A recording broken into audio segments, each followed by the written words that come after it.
নমস্কার, আমি অপূর্ব কুমার দে।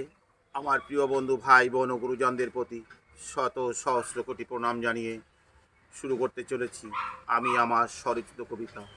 আজ যে স্বরচিত কবিতাটি পাঠ করে শোনাবো গতকালেরই লেখা। খুব দুঃখজনক একটা ঘটনা ঘটে গিয়েছে, তাই নিয়েই আমার কবিতাটি লেখা। কবিতাটির নাম দিয়েছি প্রতিশোধের ছোঁয়াচে নেশা।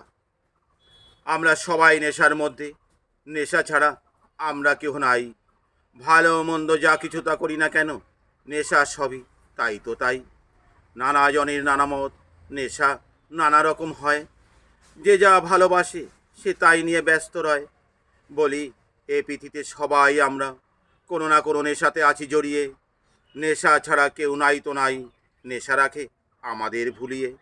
টাকার নেশা, ঘোড়ার নেশা, কেউ বা আবার খাওয়ার নেশায় পাগল। সবই ভালো এই জগতে আমাদের বাঁচিয়ে রাখার কারণ।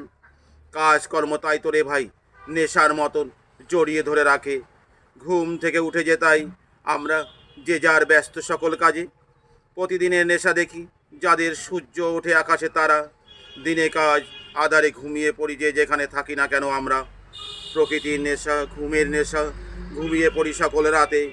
জেগে উঠি আমরা সবাই, ভোরের পাখির গুঞ্জন কা কা ডাকে। আমাদের এই নিত্যদিনের নেশার মধ্যে আছে কত না ভালো মন্দ। চিনে বুঝে না করলে নেশায় জীবন যে তার হবে অন্ত। এই নেশার মধ্যে ভয়ঙ্কর প্রতিশোধের ছোঁয়াচে নেশা আছে ওরে ভাই। একবার যাকে ধরে তার হাড় মাংস খায় চিবিয়ে, জ্বালিয়ে পুড়িয়ে করে ছাই। নাম জানা সে নেশা আমাদের, হাত বাড়ালেই হাতে পাই। হরেক নামে রঙিন জল আমরা কত আদর করে কিনে এনে তা খাই।